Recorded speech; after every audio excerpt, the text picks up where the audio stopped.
I think it was the recognition that disgust-based morality was leading to immoral actions, like the Mm. persecution. No, hear me out here. I genuinely think it was the disgust-based morality caused the persecution of LGBT individuals that led to the Oh, destruction of that system. okay. That you Because saw just how ridiculous it ultimately was. yeah, because many people were like, "Why am I attacking somebody for something about themselves that they can't change?" Mhm. I think it's the new cultural framework that is going to dominate in the next age, which is the age of vitalism. Mm. So, vitalism, I would define as a cultural framework that sells itself with a love of existence and a love of being who you are unapologetically. One of the problems with the vitalist system, will also explain why it's going to potentially eventually crash, is often the people who care the least about how society judges them, like us, for example, because of that, they lack a general moral framework and they'll just do narcissistic stuff all the time in a way that, like, the Tiger King or Trump does, right? Would you like to know more? Hello, Simone. We are going to be discussing a very interesting topic today, and there's going to be a long amble at the end of this because sometimes we just have casual conversations before them, and we had a really interesting one before this episode. But I'm going to be discussing a concept that I have been thinking about personally, and a fan sent me some ideas that actually helped me flesh out this concept uh, Ooh. into a broader concept about how our society functions and where we are moving as a society, and a realistic path through the pervading nihilism of our current age. Hmm. This story starts in the age of our childhood or our parents, when the dominant cultural group in the country was Protestant Christianity. These were the days of the satanic panic and a lot of the anti-gay stuff and stuff like that. So we're And talking the '80s, early '90s. yeah, there was, and I love that some people still think we're there. Like they still think like the Republicans are like the anti-gay party or something like that. It's freaking insane. Like I cannot. It's insane. 45% of gay men voted for Trump, by the way. Like this is, we are no longer in that the gay party and the non-gay party. Society has done a 180 since then. But anyway, back to what we were saying here, or at least that was one study. Some people go, "Well, it's only one study," yeah, because it doesn't agree with what you want to believe. You're just throw it out. Anyway, we need to take it back here. In that world, while there was a philosophical structure for what the conservative ideology was, like the Christian philosophical structure, everything like that, it wasn't that philosophical structure that motivated individual action, voting, and decision making among the Republican Party when they were communicating with the mob, I guess you could call it. Specifically, the way that they communicated was through disgust. And by that, Mm. what I mean is they're like, doesn't it disgust you when you see gay people kissing, for example? Therefore, we should ban that, right? Doesn't it disgust you when you see X or Y? Like that is how they motivated the export of their cultural value system. And in reaction to that, interestingly, the far left began to deify things that disgusted them. That was how they fought this. And you actually see this in leftist art. One thing I always mention is Vanderhoeven, who's being interviewed about Starship Troopers. Really, you should watch our Starship Troopers video if you haven't seen it. I think it's one of the best that we've done. But in the interview, he was like, I was surprised that people didn't realize it was supposed to be a parody against ultra right wingism because everyone I casted in it was beautiful. And I thought that people would recognize that meant that it was supposed to be evil, like they were supposed to be evil or bad guys. And I just love this world perspective of if a thing is beautiful, it is therefore evil. And you actually see this in a lot of postmodernism and stuff like this. And it actually helps me understand a little bit of the hatred of us. We had gotten online hate for naming our kids after Romans, like Octavian, for example. They're like, this is a sign Or that they Scandinavians. We get heat for that too. Yeah, the Roman one is more interesting to me because we actually do have Scandinavian heritage. That is your family's original last name before Ellis Island. The Roman one is interesting because I don't have Roman heritage. Romans were not white. Romans subjugated and enslaved white people. They were a Mediterranean population group. I guess if you want to call them white, you can. Historically, in the United States, they were not treated as white. Italian immigrants were not treated as white immigrants. They were treated very badly. Yeah, Irish weren't treated as white immigrants either in many ways. And this is why probably the Hispanic immigrant group today that is seen as a separate ethnic group is not going to be seen as a separate ethnic group. They're no less white than Italians. But anyway, yeah, Italians had a problem with organized crime and everything too. So remember that. Where was I going with this? Oh yes, but why do I elevate this cultural group that stomped on, right? That civilized us, right? They took us when we were savages in the woods, worshiping stones and stuff like that, and they brought us a different system. And I think that system made us better. And then we went out and we exported that system all over the world. This was the period of imperialism. And a lot of people are like, oh, that was such a horrible thing. And I think that they capture something true about us when they're like, why do you look up to the Romans? We don't look up to the Romans because we are the Romans. We look up to the Romans because they showed strength, competence, and beauty and the things that they created, especially in contrast with our ancestors of a similar period. And when they are looking to people to uplift from that same period, if you look at like the far progressive mind, you're looking at somebody like Bambi Thug, where she is uplifting like Wicked and this neo-paganism, where they are looking for the weak group of that period, where the older conservative systems uplifted beauty and demonized things that disgusted them. They also uplifted strength. The problem that those systems had is that they communicated this to the mob through disgust systems, which can allow for people to be victimized. And it's very easy to mistake disgust, an innate reaction that we evolved to try to help us have more surviving offspring, either through not engaging in reproductive behavior that will lead to lower offspring. I think that's why we have disgust towards things like male relationships. I want to support gay people, and I think a lot of gay people don't recognize this. I could not be more pro-gay. I lived throughout my entire high school career with a gay roommate. Not living with my family or anything like that, a GSA. And then in college, my academic dad was a gay guy. It's your core like social community. And these were communities I was choosing. But even with that, I still, like my brain still instinctually exports a disgust impact, like export when I see men kissing. That is something that I can't help but feel.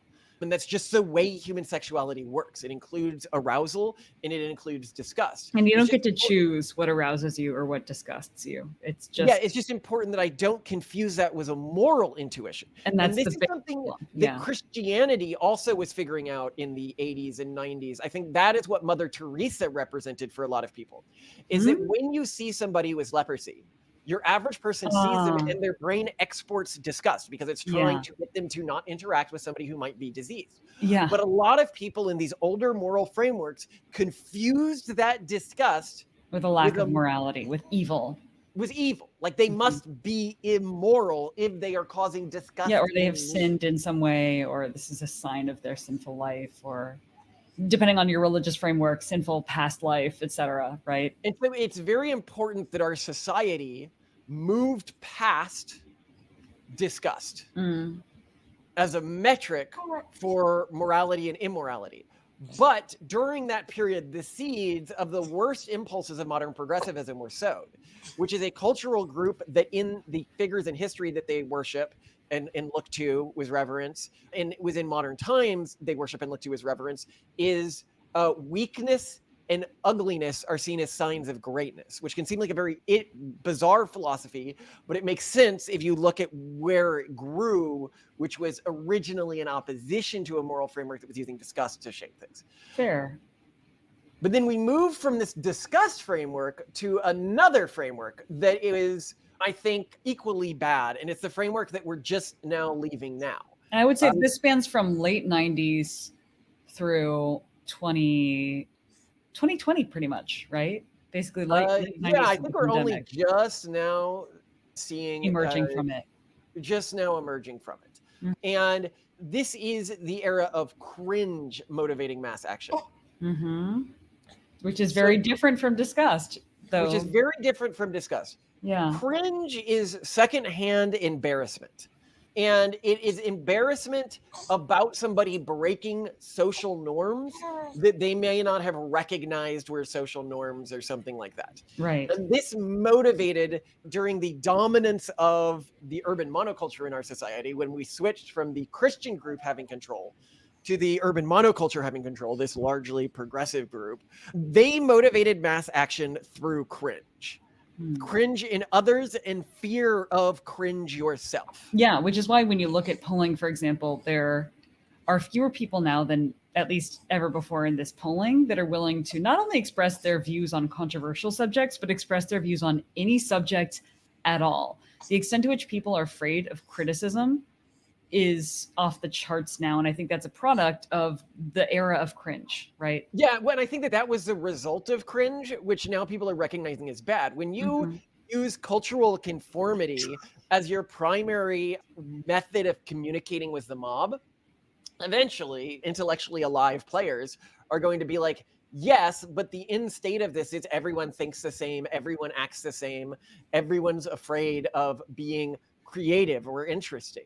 And I think that almost you can see as a perfect counter and reflection to this BAP, Bronze Age Pervert, who I mentioned in another recent video, where I think his entire thing is like a performative artistic statement against the dominance of cringe culture. And I think so out there, so flamboyantly unapologetic in stances that are quite colorful. And that break every one of the cringe culture's frameworks. So you can contrast him with somebody like, who I actually used to respect as an intellectual. I don't like the path that he's gone down. Milo Yiannopoulos. Oh, okay. Who would have, yeah, like these, but these, no, more like he would give speeches and then get canceled and then have people come on stage and freak out. Yeah, Milo Yiannopoulos. Yeah, but Milo Yiannopoulos was actually still operating under cringe culture. Like, he liked it being a shock jock, but he never actually really broke the rules of progressive society. He was still operating under the cringe framework. He was just trying to show that it wasn't logical or logically consistent. Like, that was his whole thing. BAP, who I think is equally as colorful as Milo. So I don't think it's just that he's colorful that makes him this through the cringe to based, because based, as we've said on our episode, you know, you need to pass through the tunnel of cringe to get to based. Yeah. And I really truly believe this. I think that all based is intrinsically cringe, because to be based, you have to go against the dominant cultural framework, which is what cringe is, the secondhand embarrassment. And to be based, what it really is, and I actually, this is really interesting. And I think how we got to this sort of based culture, which is the perfect anecdote to cringe culture, which is people can't feel secondhand embarrassment for us, not easily, because we take ownership. We know we are breaking cultural norms. We know where the cultural norms are we are breaking, and we are doing it intentionally and take pride in those decisions because we believe that those cultural norms are bad cultural norms. Where cringe exists, right? Like, where you can get cringe in breaking cultural norms is you break cultural norms just because you're not aware of them, or you break cultural norms because you're part of a separate cultural group and you just don't see them as normative, so you're just doing your own thing. And for those individuals, they can be like, oh, they didn't know, poor child. I actually think Trolls does a great job of showing the racism. The kids movie Trolls. Yeah, well, Trolls World Tour. And in showing the racism intrinsic, and I'll put the clip here, in this cringe world perspective, where she meets the country trolls, great, the rural poor for the first time, and she's shocked that their songs are sad. And she goes, don't they know that music is about making you happy? And then she's like, oh, they must not know. And so she's going to go tell them to erase their culture in favor of her culture, because her culture is obviously correct in the way it relates to the arts, and their culture is obviously wrong in the way it relates to the arts because it's different, right? This song is so sad, but it's so different. Oh, they must not know that music's supposed to make you happy. That's awful. Now take it easy, Growly Pete. I feel bad for them. It looks like they got beat up by a rainbow. And I think that movie also, I'll have the other clip here, they do such a great job in that movie of showing the sin of progressivism. The Where sin of there's this progressivism. scene, the sin of progressivism actually being about cultural imperialism, where we can make us all the same. Like we can understand that we're not really different. And then one day we can all come together. And Oh dear. roles are like anything but that. Hmm. It's our differences. And this is what I think in this new conservative movement, the recognition that progressives claim to love diversity, but don't actually think anyone's different. Men and women aren't different in their perspectives or proficiencies, different cultural groups, different ethnic groups. Why would diversity matter if no one's different? But if you elevate the differences, if you're like, it's actually good that we're different and that working with people with different proficiencies and perspectives, we can achieve better outcomes. But to do that, you need to recognize that we are actually different and that different cultural groups are actually better at different things on average. Not everyone in a cultural group, but on average, they have slightly different proficiencies and perspectives. If we combine our music, she'll see that music unites all trolls and that we're all the same and that she's one of us. I mean, no disrespect, but anything but that. History's just gonna keep repeating itself until we make everyone realize that we're all the same. But we're not all the same. Denying our differences is denying the truth of who we are. Just out of curiosity, what do you think brokered our shift culturally from disgust to cringe? Was it the fact that content creation became pervasive online and a bunch of people who weren't subject to public scrutiny before suddenly were? What changed? So no, I think that it's people like us in BAP, really. So it was the key. No, I'm referring from disgust to cringe. This is disgust to cringe. Yes. I think it was the recognition that disgust-based morality was leading to immoral actions. Like the persecution. No, hear me out here. I genuinely think it was the disgust-based morality caused the persecution of LGBT individuals that led to the destruction of that system. Okay. Because we saw just how ridiculous it ultimately was. Yeah, because many people were like, why am I attacking somebody for something about themselves that they can't change? Mm-hmm. So essentially, there was enough of a recognition of the lack of truth and impracticality of disgust-based reactions. And in general, support for progressive causes that caused an elevation of, honestly, of disgusting things that people found disgusting. There's the whole like Mary Harrington conspiracy theory that I love of the reason why children's book illustrations now are so ugly more tracks with the rise of progressive culture than anything else. And it's almost like a psyop that's encouraging people to normalize ugliness as part of this embrace, to your point, of disgust. Yeah. Any normal person, she would invoke a strong, immediate instinct of disgust. But progressives have learned to treat that emotion as a sign that something is more morally pure and more worthy of engagement. And there was a period at which it was useful to counter that feeling of disgust, but this disgust should just be ignored, not elevated. And I think now people realize that's stupid. And the key that broke the lock of this second system was the based individuals who previously, when they were dunking on cringe, just people like Chris Chan and stuff like that, people who just had no clue what they were doing and were breaking cultural boundaries because they were usually like mentally ill people, or like actual racists, or etc. Or like just behind the times. But you can't argue that BAP or us are behind the times. Like we break it. The key that breaks that lock is people being like, wait, these people are subverting the culture, but have pride in who they are. Right. And I actually think this is what led to Trump winning the election. And I'll explain what it is because I think it's the new cultural framework that is going to dominate in the next age. And I think it's a sustainable one, which is the age of vitalism.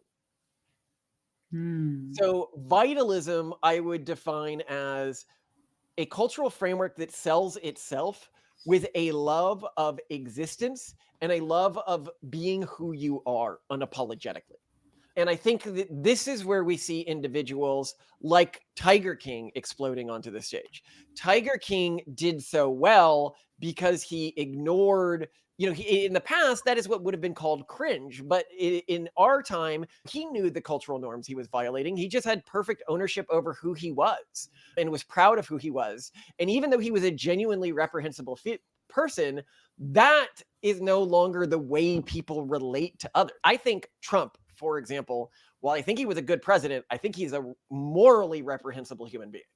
I think he is a bad human being. When I look at the way he's treated his wives, when I look at the way it's just gross to me. But in the age of vitalism, what we're going to see, and I think that this will scare a lot of people, is a lot of reprehensible human beings are going to be elevated through vitalism, because one of the problems with the vitalist system, will also explain why it's going to potentially eventually crash, is often the people who care the least about how society judges them, like us, for example, because of that, they lack a general moral framework, and they'll just do narcissistic stuff all the time in a way that, like, the Tiger King or Trump does, right? And so we need to then transition from a purely vitalistic system to a vitalistic city on a hill system, which I think is our end goal.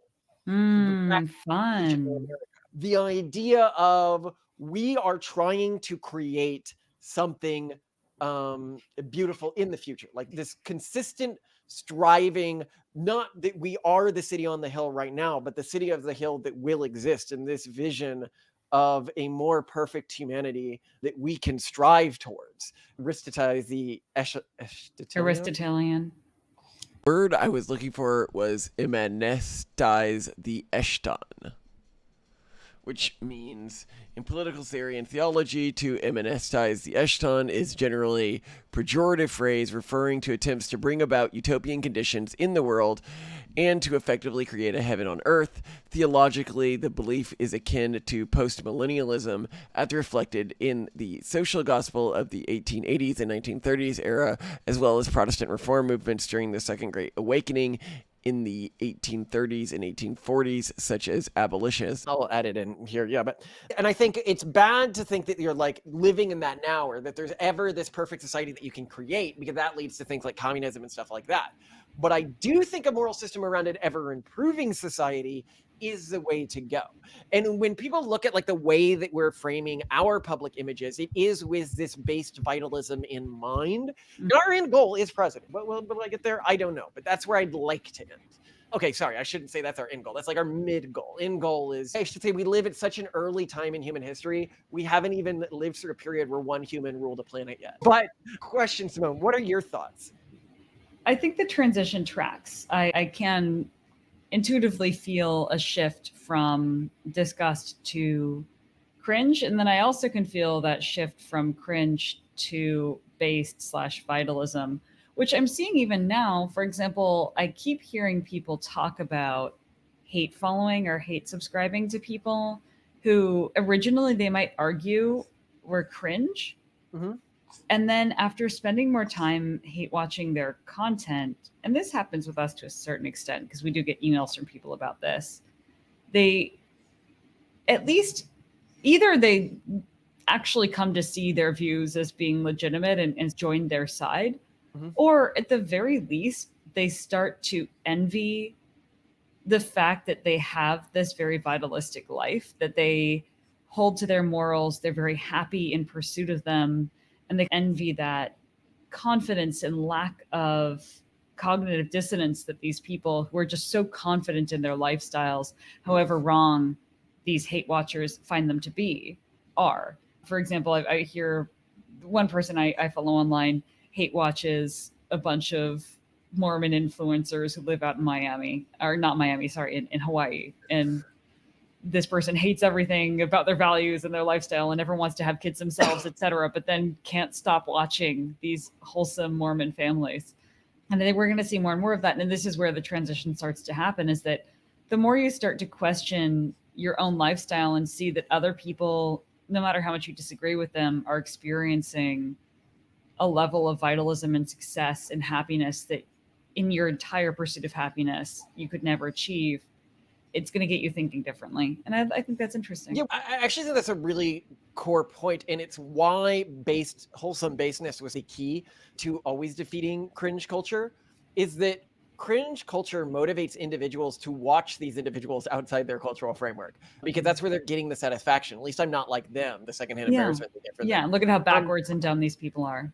But then they look how you get this sort of, look how backwards and dumb these people are. It goes from, look how backwards and dumb these people are. And then they're watching like the wholesome Mormon family and they're like, what? Look how backwards and dumb these people? Wait a second.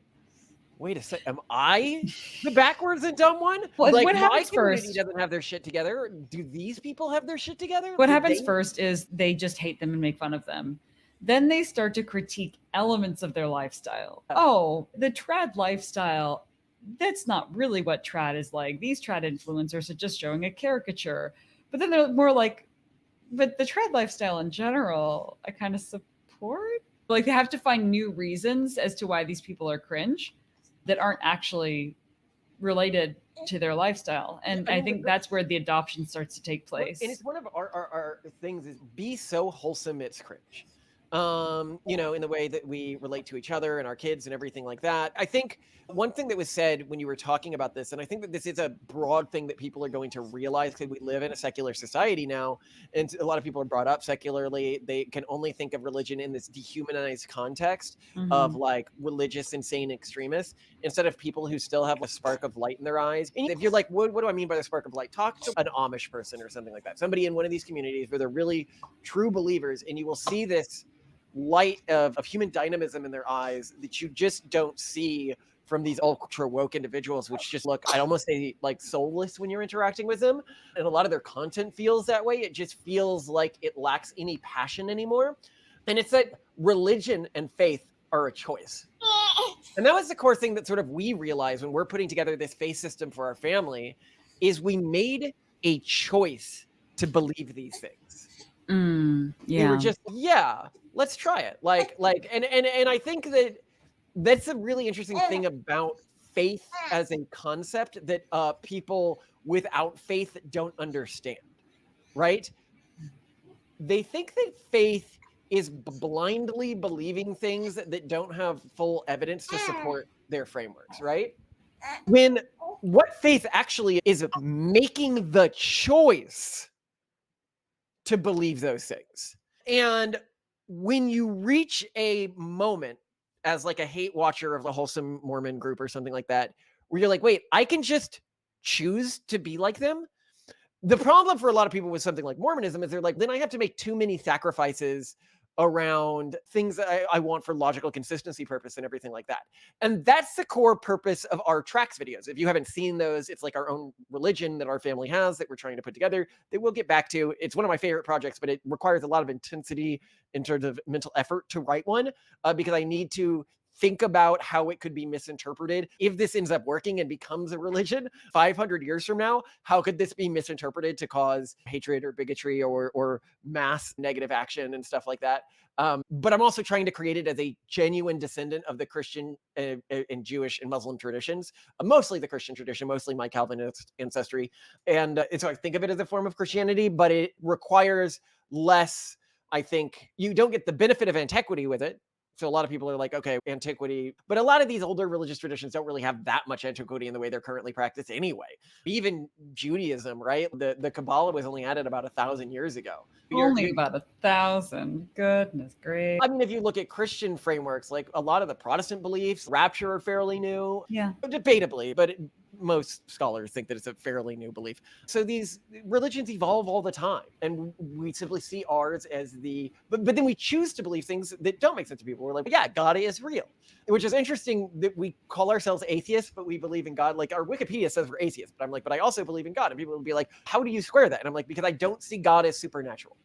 I think God is an actual being that physically exists just at a different point in time in a way that we may not understand, in a way that we may see as supernatural from our own perspective, but not in some other mystical realm, physically real thing, but in a way that we may not be able to touch or something like that, but physically within our physical constraints, the physical constraints that our reality operates within.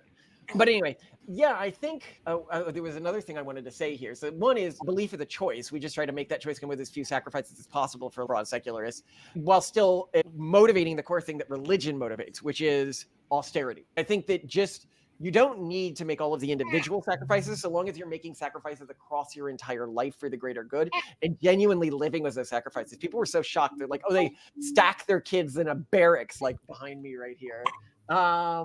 In the dad's office, and they don't put their heat on in the winter. And it's like, yeah, living with austerity used to be seen as an intrinsically good thing. It's part of human vitalism. But the final point I want to make here is in response to a question that somebody was asking me that I found really interesting and got me thinking, where they're like, why do you think humanity is a good thing? Like, why are you promoting this ideology where like humanity and the human potential future is a good thing? And I said, Gosh, well, yeah, journalists just asked me that yesterday, and I'm like, duh. yeah. What a First of all, I said question. it's an irrelevant question because groups that don't think that humanity is a good thing are going to turn nihilistic and cease to exist. Yeah, So it's not like mimetically an interesting question to me. Because right. obviously you need to somehow convince people of this. But two, because it's a choice. I have faith in humanity. Hmm. I have faith that we will continue to improve. And I think if we look through history, we do continue to, on the broad scale, improve ethically. I think eventually biologically, technologically, in the way we relate to our reality. And this is also why I love pronatalism, because I see the next generation is better than the last generation. Totally. Always. And that's why I'm okay with death. That's why we have this weird pro-death stance. I don't want people to live forever. I think that people after a certain age do not change their mind as much as young people and cannot recontextualize reality as easily. And this leads to negative externalities. But realistically, my kids will be able to call up an AI of me whenever they want because I've created so much content. We already have some of our fans creating AIs of us that they can interact with, which I've actually found really cool. To use. We can't share them yet, but you can put yourself on a list of them for dating advice and stuff like that. They're like trained on specific segments of our content. And I just can't tell the people who are doing this how much I appreciate that they're doing it, because it's one of the goals of the creation of all of this for us is to have but then presumably my kids will be so much better than me in a few generations that they would just see no reason to ask me questions except as a historical curiosity of what someone of this previous period would have thought, not as like a fountain of wisdom, which I think is the way that we would see if you could summon an ancestor's ghost from 400 years ago. Are you really going to learn anything about reality from them? Not really. It's an interesting historic curiosity, but I think that's what the life extensionists are creating. But then they're going to consolidate power around them, which creates all sorts of negative externalities, because generally the longer you've been alive, the more you can consolidate power. And we've seen this with boomers not letting the next generation rise up and creating an intergenerationally worse society. But I just think boomers are the worst. Like the generation before them was awesome. The generation before them was awesome. They underwent so many hardships and they became better as a society.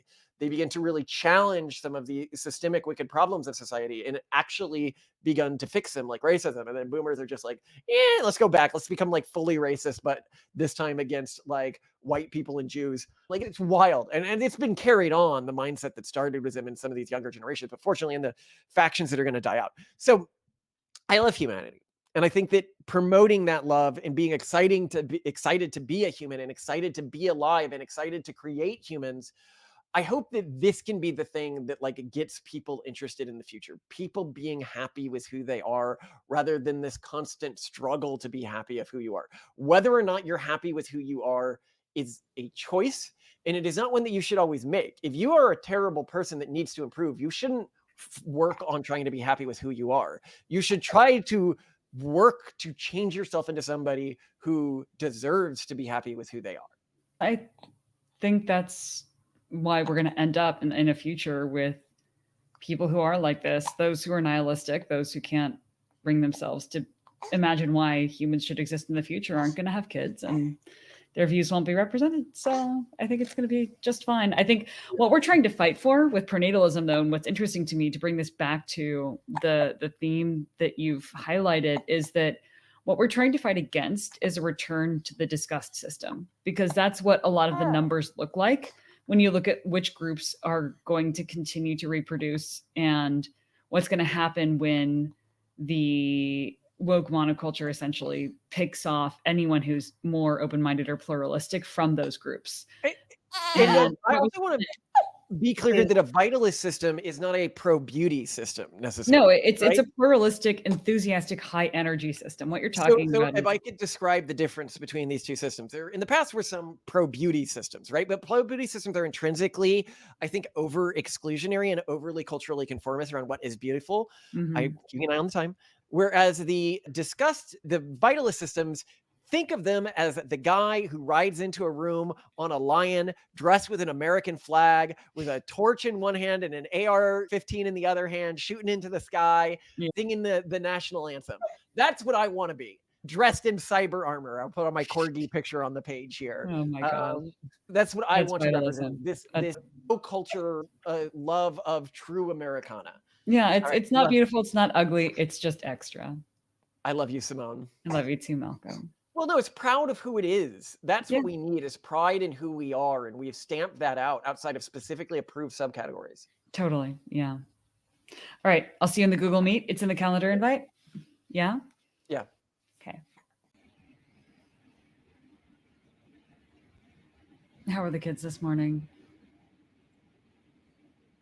Great. Sorry, I was just checking to make sure I didn't have something, but I've got one at, it's Wednesday. 11 a.m. is when we have the... Yeah, no, it's before that. I was going to talk with the guy from Side Scrollers about working with him on the business idea of the anti-woke consultancy firm, because he used to run a large, like, a gaming company type thing. Yeah. So he'd be a great...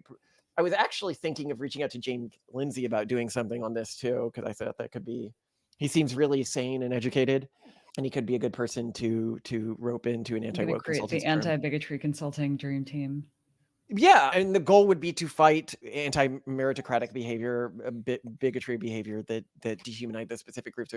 It's wild when you think about it, that there's progressive organizations, that organizations have like this one body within them, the DEI department, that is specifically about exporting progressive cultural values. Like, it's a progressive department meant to make sure the company never doesn't act too non-progressively, yet they don't have a parallel conservative department meant to make sure they never act too out of line with conservative values. Well, I think they see DEI as resolving a wicked problem in society at the level of the corporation, because to the point of anti-racism, as it is popularized in many spheres, you cannot just not be racist. You have to be actively anti-racist. If you're not actively solving the problem, you're part of it, which somewhat, I would say, shores up with our philosophy, in the sense that we agree that if you see a mess, it is your responsibility to clean it up. I don't care who spilled the milk, you need to wipe it up. But I think that's what what's they really see. interesting is, we'd actually talked about this in a video that, I don't know, it's going to go live, so I'll briefly mention the idea here because I think it's a really interesting concept. Okay. And this will be put at the end of the video instead of at the beginning. But the anti-racism, what it really is, remember how we divided ethical systems into consequentialist, like the consequences of your actions, or you judge the morality. Yeah. The ontological, it is the rule system that determines your actions, like lying is bad, therefore don't lie. And then aesthetic, which is about in every decision you go, what is the most masculine choice? What is the most, right? So these people, what anti-racism really is, it's a logical framework for interacting with reality, where with every decision you need to ask, what is the most anti-racist choice I could make? Yeah, or what is the most performatively inclusive woke position I could possibly take? Yeah. But it is misused frequently. So no, but I think that shows how you get bigotry as an end result of that.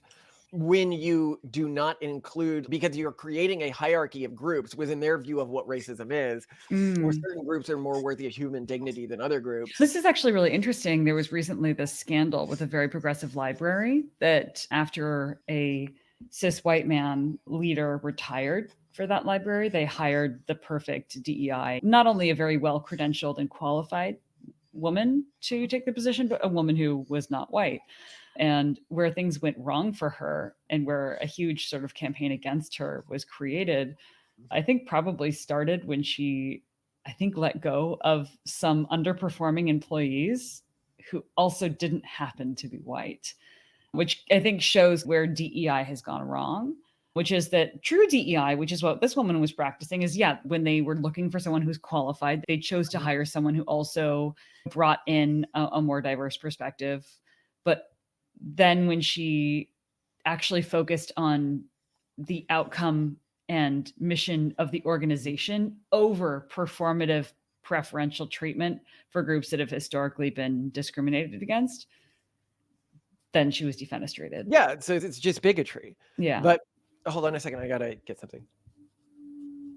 I'll get started on the piece here. And I think what's great about anti-DEI, I'm going to keep pitching this to people, is that it actually increases profits. If you had allowed her to do her real job, which should be anti-bigotry, you increase the meritocracy within a corporation. When you're doing DEI, you are intrinsically decreasing the efficiency of a corporation, because you are maintaining like underemploying employees and stuff like that. Anyway, so